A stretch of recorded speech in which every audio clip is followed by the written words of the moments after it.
ਕੀਤੀ ਹੋਵੇ। ਤੁਸੀਂ ਖੁਦ ਉਹਨੇ ਫਰਮਾਇਆ ਹੈ ਕਿ ਮੈਂ ਹਜ਼ਰਤ ਅਲੀ ਦੀ ਬਹੁਤ ਇੱਜ਼ਤ ਕਰਦਾ। ਮੈਂ ਪੂਰੀ ਇਨਸਾਨੀਅਤ ਦੀ ਇੱਜ਼ਤ ਕਰਨਾ। ਮੈਨੂੰ ਅੱਲਾ ਨੇ ਹੁਕਮ ਦਿੱਤਾ ਹੈ, ਮੈਂ ਜਿਨ੍ਹਾਂ ਦੇ ਖਿਲਾਫ ਲੜਾਂ ਦਾ ਵੀ ਨਾ, ਉਹਨਾਂ ਨੂੰ ਵੀ ਮੈਂ ਇਸ ਤਰ੍ਹਾਂ ਨਹੀਂ ਕਰਦਾ ਕਿ ਉਹਨਾਂ ਨੂੰ ਕੋਈ, ਕਿਉਂਕਿ ਉਹ ਵੀ ਕਿਸੇ ਅਸੂਲ ਤੇ ਖਲੋ ਕੇ, ਜੋ ਵੀ ਮੇਰੇ ਦੇ ਇਨਸਾਨ ਨੇ। ਮੈਂ ਇਹ ਪਿਆਨਾ ਕਿ ਤੁਹਾਨੂੰ ਅਸੂਲ 'ਚ ਦੱਸਣਾ ਚਾਹੀਦਾ। ਹੁਣ ਤੁਸੀਂ ਤਕਰੀਬਨ 34 ਮਿੰਟ ਹੋ ਗਏ ਨੇ, ਅਜੇ ਤੱਕ ਤੁਸੀਂ ਸਵਾਏ 2-3 ਉਂਝੇ ਹੀ ਰਾਹ ਜਾਂਦੀਆਂ ਗੱਲਾਂ ਜਿਹੜੀਆਂ ਗਲੀਆਂ 'ਚ ਥਰਡ ਕਲਾਸ ਜ਼ਾਕਰ ਬੋਲਦੇ ਨੇ, ਥਰਡ ਕਲਾਸ ਵੀ ਨਹੀਂ, ਕੋਈ 300 ਕਲਾਸ ਜਿਹੜੇ। ਦੇਖੋ ਇਹ ਤਾਂ ਹੁਣ ਤੁਸੀਂ, ਅੱਛਾ ਮੈਨੂੰ ਇੱਕ ਚੀਜ਼ ਤੁਸੀਂ ਦੱਸੋ, 2-3 ਚੀਜ਼ਾਂ ਅਸੂਲ 'ਚ ਸਾਬਤ ਕਰਨੀਆਂ ਨੇ, ਜਾਂ ਬਈ ਰਿਲੇਸ਼ਨਸ਼ਿਪ ਜਿਹੜੀ ਰਿਸ਼ਤੇਦਾਰੀ ਹੈ ਉਹਦੀ ਦੀਨ 'ਚ ਬੜੀ ਅਹਿਮੀਅਤ ਹੈ, ਉਹਦੇ ਬੇਸ ਤੇ ਦੀਨ ਫੈਸਲੇ ਕਰਦੇ। ਫਿਰ ਦੂਜੀ ਇਹ ਦੱਸੋ ਅਸੂਲ 'ਚ ਸੈਯਦਨਾ ਅਲੀ ਸਾਈਡ ਸਹੀ ਹੈ, ਦੂਸਰੇ ਗਲਤ ਨੇ। ਉਹ ਤੁਸੀਂ ਤੇ ਜਜ਼ਬਾਤ 'ਚ ਆ ਕੇ ਤੁਸੀਂ ਤੇ ਮਸਲਸਲ ਉੱਠ ਉੱਤੇ ਬਹਿ ਕੇ ਪੈਂਦੇ ਹੋ, ਇਹ ਖਰਗੋਸ਼ ਹੈ, ਖਰਗੋਸ਼ ਹੈ, ਖਰਗੋਸ਼ ਹੈ, ਸਾਰੀ ਜ਼ਿੰਦਗੀ ਤੁਸੀਂ ਕੱਢ ਛੜੀ। ਇੱਕ ਚੀਜ਼ ਨਹੀਂ ਤੁਸੀਂ ਸਾਬਤ ਕਰ ਸਕਦੇ ਸਵਾਏ ਇਸ ਤੋਂ ਵਾਹ ਜਾਤੀਆਂ ਤੇ ਲੋਕਾਂ ਦੀਆਂ ਪਗੜੀਆਂ ਛਾਲਨੀਆਂ ਤੇ ਇੱਜ਼ਤ ਤੇ ਰਾਂਝਾ ਸ਼ਿਮਰ ਦੀ ਔਲਾਦ ਹੈ ਤੇ ਬਕਵਾਸ ਹੈ ਉਹ ਕੀਤੀ ਜਾਂਦੀ। ਉਹਨਾਂ ਬੰਦਿਆਂ ਦੇ ਮੁਤਲਕ ਜਿਹੜੇ ਤੁਹਾਨੂੰ ਆਂਦੇ ਨੇ ਇਹ ਜਿਹੜੀਆਂ ਗੱਲਾਂ ਪੈ ਕਰਦੇ ਹੋ, ਜਿਹਦੀ ਵਜ੍ਹਾ ਤੋਂ ਪੈ ਕਰਦੇ ਹੋ, ਉਹਨਾਂ ਦੀ ਤੇ ਗੱਲ ਸੁਣ ਲਓ। ਅੱਛਾ ਜਿਹੜੇ ਹੁਣ ਜਿਨ੍ਹਾਂ ਦੀ ਗੱਲ ਕਰਨੇ ਪਿਆ, ਜਿਨ੍ਹਾਂ ਦਾ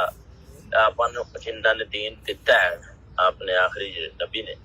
अगर वो कहते ने कि भाई जेड़ा हुसैन मुझसे है और जो हुसैन से मोहब्बत करता है, मैं उससे मोहब्बत करता हूँ और खुदा भी मोहब्बत करता है, ਇਹਦਾ ਤੁਸੀਂ ਨਹੀਂ ਫੈਸਲਾ ਕਰ। ਨਹੀਂ ਇਹ ਦੀਨ ਨਹੀਂ, ਇੱਕ ਮਿੰਟ ਨਹੀਂ, ਇਹਦਾ ਫੈਸਲਾ ਮੈਂ ਪੈਗੰਬਰ ਦੀ ਤਾਲੀਮਾਤ ਦੇ ਮੁਤਾਬਕ ਤੁਹਾਡੇ ਕੋਲ ਪੁੱਛਣਾ। ਮੈਂ ਪਿਆਨਾ ਤੁਹਾਡੇ ਕੋਲ ਪੁੱਛਣਾ ਪਿਆ ਕਿ ਜਿਹੜਾ ਪੈਗੰਬਰ ਨੇ ਦੀਨ ਦਿੱਤਾ ਹੈ, ਜਿਨ੍ਹਾਂ ਕੁਰਾਨ ਦਿੱਤਾ ਹੈ, ਉਹ ਕਿਧਰੇ ਉਹਨਾਂ ਦੇ ਕੁਰਾਨ ਚੋਂ, ਉਹਨਾਂ ਦਾ ਕਾਇਮ ਮਕਾਮ ਤੇ ਕੁਰਾਨ ਹੈ ਨਾ, ਦੂਸਰੀਆਂ ਚੀਜ਼ਾਂ ਤੇ ਉਹਨਾਂ ਸਹੀ ਵੀ ਹੋਣਦੀਆਂ ਗਲਤ ਵੀ ਹੋਣਦੀਆਂ। ਤੁਸੀਂ ਆਪਣੀ ਇਹ ਹੁਣ ਪਤਾ ਬਹਿਸ ਚ ਆਪਣੇ ਆਪ ਨੂੰ ਸੱਚਾ ਸਾਬਤ ਕਰਨੇ ਵਾਸਤੇ ਦਿਲ ਚ ਦੁਨੀਆ ਦੇ ਬੜੇ ਝੂਠ ਬੋਲ ਦਿਓ, ਇਹ ਇਨਸਾਨੀ ਫਿਤਰਤ ਹੈ। हाँ, लेकिन जिन्नियां चीजा आप ना रिलेट करके आपने आख्या जन्नत दे सरदार ने क्या कदी किसी कुरान पढ़ के समझिया कि पैगंबर नूं इतराइज ने चीजा आखनियां कि तू मेरा क्योंकि दो तरह दे मैं तू जन्नत दा सरदार है। मतलब पैगंबर जेड़े ने एदा ये मतलब है नौज बिल्ला कि वो आप दीन समझे ही नहीं, ये तो बोतान है पैगंबर ते। और ऐसे चीज एज ए पैगंबर है, एज ए अल्लाह का नुमाइंदा, लेकिन उंज मतलब पूरी दुनिया नहीं जानते दो तरह मेरे उन्होंने तो वड्डा केड़ा प्यारा होंगे या बेटे या बेटियां। लेकिन मसला है कि दीन है किवें बन गया, पैगंबर एज ए पैगंबर किवें आ सकता है कि अल्लाह ने आख्या है या जन्नत दे सरदार ने। पैगंबर कौन होंगे? पैगंबर ने मसलन एथराइज है अपने कोलों गल्लां करनियां। अल्लाह दा कुरान च हुक्म पढ़िया जे कदी कि अल्लाह ताला कहंदे नहीं अपने अल्लों को गल करे दीन दे मामले मैं गाटा कट दिया, ते एडी सख्त गल कोई बंदा करदा है? दीन सानू मिलना ही उन्हां कोल है। उन्हां ने सफेद आख्या सिया आख्या, वो तो ਅਸੀਂ ਉਹਨਾਂ ਦੀ ਗੱਲ ਹੀ ਕਰਦੇ ਨਾ। ਉਹਨਾਂ ਅਗਰ ਇੱਥੇ ਅੱਛਾ ਤੁਸੀਂ ਤੇ ਪੈਗੰਬਰ ਦੀ ਗੱਲ ਕਰਦੇ ਹੋ, ਸੈਯਦਨਾ ਅਲੀ ਇੱਥੇ ਕਦਾਈਂ ਆ ਜਾਣ ਨਾ ਤੇ ਉਹਨਾਂ ਤੁਹਾਡੀਆਂ ਮਸਲ ਗਰਦਨਾਂ ਕੱਟਣੀਆਂ ਸ਼ੁਰੂ ਕਰ ਦੇਣੀਆਂ ਨੇ।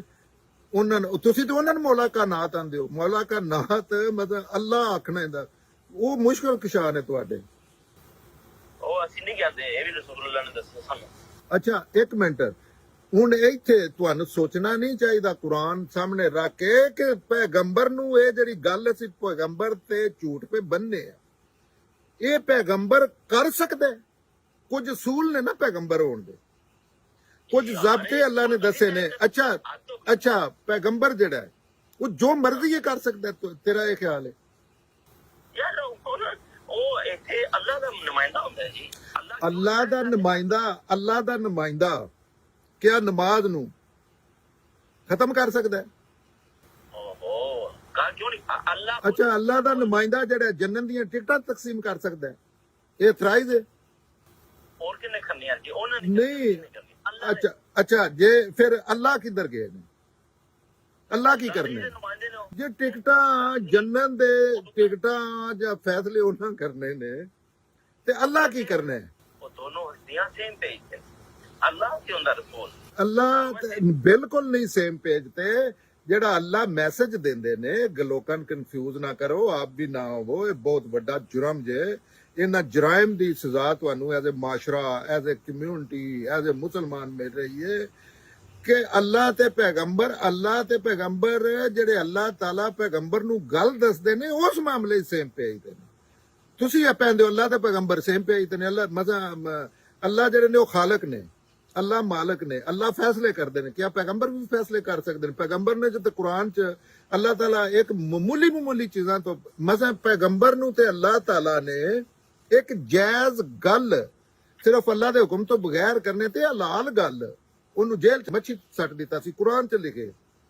ਤੁਸੀਂ ਪੈਗੰਬਰ ਇੰਜ ਬਣਾਏ ਨੇ ਪੈਗੰਬਰ ਕੀ ਤੁਸੀਂ ਤੇ ਆਪਣੇ ਜਿਹੜੇ ਗੌਸ ਪਾਕ ਨੇ ਸੈਯਦਨਾ ਅਲੀ ਨੇ ਉਹ ਇੰਜ ਲੱਗਦਾ ਅੱਲਾਹ ਤਾਲਾ ਸੌਂ ਗਏ ਨੇ ਉਹ ਸਾਰੀ ਕਾਇਨਾਤ ਚਲਾ ਰਹੇ ਨੇ ਕੁਝ ਬੰਦੇ 'ਚ ਕੁਝ ਇਲਮੀ ਅਜਾ ਹੋਣੀ ਚਾਹੀਦੀ ਹੈ ਕਮਿਊਨਿਟੀ 'ਚ ਜਾਂ ਚੀਜ਼ਾਂ 'ਚ ਕਿ ਇਹਨਾਂ ਚੀਜ਼ਾਂ ਦਾ ਇਸ ਲੈਵਲ ਦਾ ਜ਼ੁਲਮ ਨਹੀਂ ਕਰਨਾ ਚਾਹੀਦਾ ਕਿਸੇ ਰਿਲੀਜਨ ਨਾਲ ਜਾਂ ਸਪੈਸ਼ਲੀ ਖੁਦਾ ਦੇ ਰਿਲੇਟ ਚੀਜ਼ਾਂ ਨਾਲ देखो एक तो वही गल की हो सकती कि पैगंबर ने फैसला सुनाया उथे ही मदीना च और जिन्हें नहीं मनते उनकी उनकी करदन लगती तो उनका मतलब क्या है ਕਿਉਂਕਿ ਪੈਗੰਬਰ ਨੂੰ ਤੇ ਸਾਰੀ ਜ਼ਿੰਦਗੀ ਜਿਨ੍ਹਾਂ ਲੋਕਾਂ ਕੋਈ ਐਸਾ ਜ਼ੁਲਮ ਨਹੀਂ ਹੋਇਆ ਉਹਨਾਂ ਦੇ ਕਿਸੇ ਨੂੰ ਮਸਲਨ ਲਫ਼ਜ਼ਾਂ ਨਾਲ ਗਾਲ ਨਹੀਂ ਕੱਢੀ ਤੁਸੀਂ ਪੈਂਦੇ ਉਹਨਾਂ ਗਰਦਨ ਲਾ ਦਿੱਤੀ ਮਤਲਬ ਪੈਗੰਬਰ ਦੀ ਬੇਟੀ ਨੂੰ ਜਿਨ੍ਹਾਂ ਤੀਰ ਮਾਰੇ ਨੇ ਪੈਗੰਬਰ ਨੂੰ ਜਿਨ੍ਹਾਂ ਤਾਇਫ 'ਚ ਜੋ ਕੁਝ ਕੀਤਾ ਹੈ ਪੈਗੰਬਰ ਦੇ ਸਾਹਮਣੇ ਜੋ ਕੁਝ ਹੋਇਆ ਉਹ ਫਿਰ ਗਵਰਨਮੈਂਟ ਦੇ ਸਰਬਰਾਹ ਬਣੇ ਨੇ ਆਪ ਕੋਲੋਂ ਪੁੱਛਿਆ ਗਿਆ ਕਿ ਤੁਹਾਡੀ ਜ਼ਿੰਦਗੀ 'ਚ ਮੁਸ਼ਕਲ ਤਰੀਨ ਦਿਨ ਕਿਹੜੇ ਨੇ ਉਹਨਾਂ ਆਖਿਆ ਮੇਰਾ ਸੈਯਦਨਾ ਹਮਜ਼ਾ ਦੀ ਜਿਹੜੇ ਸ਼ਹਾਦਤ ਵਾਲਾ ਦਿਨ ਨਹੀਂ ਜਾਂ ਤਾਇਫ ਵਾਲਾ ਤੇ ਉਹਨਾਂ ਦਾ ਤੇ ਉਹ ਕਾਤਲ ਜਿਹਨੇ ਉਹ ਕਲੇਜਾ ਚੁਬਾਇਆ ਕੱਢਿਆ ਆਪ ਦੇ ਦੋਸਤ ਦਾ ਚਾਚੇ ਦਾ ਉਹਨੂੰ ਆਪਣੀਆਂ ਮਜਲਿਸਾਂ 'ਚ ਬਹਿਣ ਦੀ ਇਜਾਜ਼ਤ ਦਿੱਤੀ ਹੈ ਤੁਸੀਂ ਉਸ ਪੈਗੰਬਰ ਦੇ ਰਿਲੇਟ ਕਰਕੇ ਪੈਂਦੇ ਹੋ ਉਹਨਾਂ ਬੰਦੇ ਕਤਲ ਕੀਤੇ ਨੇ ਅਸਤਗਫਿਰullah ਇਹ ਕੁਰਾਨ ਤੋਂ ਅਸੂਲ 'ਚ ਨਹੀਂ ਤੁਸੀਂ ਆਪਣਾ ਨਾਂ ਕੋਈ ਹੋਰ ਰੱਖ ਕੇ ਨਾ ਅਸਲ ਗਲਤ ਬੰਦੇ ਉਹ ਹੁੰਦੇ ਨੇ ਜਿਹੜੇ ਅਸੂਲ 'ਚ ਇੱਕ ਚੀਜ਼ ਮੰਨਦੇ ਨੇ ਤੇ ਪ੍ਰੈਕਟੀਕਲੀ ਉਹ ਨਹੀਂ ਕਰਦੇ ਤੁਸੀਂ ਅਸੂਲ 'ਚ ਬੁਰਾਈਆਂ ਨੂੰ ਆਪਣਾ ਦੀਨ ਬਣਾ ਲਵੋ ਗੱਪਾਂ ਨੂੰ ਦੀਨ ਬਣਾ ਲਓ ਉਹਨਾਂ ਨੂੰ ਮੰਨੋ ਅੱਲਾਹ ਤੁਹਾਡੇ ਤੇ ਰਾਜ਼ੀ ਹੋਵੇਗਾ ਕਿਉਂਕਿ ਨੇਕ ਨੀਤੀ ਨਾਲ ਤੁਸੀਂ ਜੋ ਅਸੂਲ 'ਚ ਮੰਨਿਆ ਉਹ ਤੁਸੀਂ ਤੇ ਸਭ ਤੋਂ ਵੱਡੇ ਦੁਸ਼ਮਣ ਹੈ ਤੁਹਾਡਾ ਇਹ ਵਾਕਿਆ ਤੇ ਇਹ ਚੀਜ਼ਾਂ ਤੇ ਹੁਣ ਵੇਖ ਲਓ ਤੁਸੀਂ ਹੋਰ ਵੀ ਲੋਕਾਂ ਨੂੰ ਮੈਂ ਚੈਲੰਜ ਕਰਨਾ ਕਿ ਉਹ ਆ ਕੇ ਕਰਨ ਗੱਲ ਆਪਣਾ ਮੁਕੱਦਮਾ ਪੇਸ਼ ਕਰਨ ਉਹ ਦੱਸਣ ਕਿਹੜੀ ਚੀਜ਼ ਹੈ ਜਿਹੜੇ ਵਾਕਿਆ ਤੋਂ ਤੁਸੀਂ ਅਸਲ ਆਏ ਹੋ ਕਿਹੜੀ ਚੀਜ਼ ਹੈ ਜਿਹੜੀ ਸੈਯਦਨਾ ਮਾਵੀਆ ਨੇ ਕੀਤੀ ਹੈ ਸੈਯਦਨਾ ਅਲੀ ਨੇ ਨਹੀਂ ਕੀਤੀ